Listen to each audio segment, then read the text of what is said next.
আমার মাই কইছে কারণ আমি ছোটোকাল কি দিয়ে মনে করেন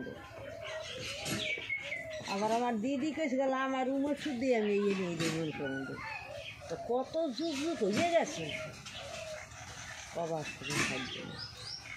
এই মণ্ডপের বয়স কত হইতে পারে? কত 100 বছর? আমার 100-200 বছর উপরে হইব না? 200 বছরের উপরে সে নিচে না, জানে 7 দিন জয় নিয়ে দিয়ে গেছে মোর দাদা।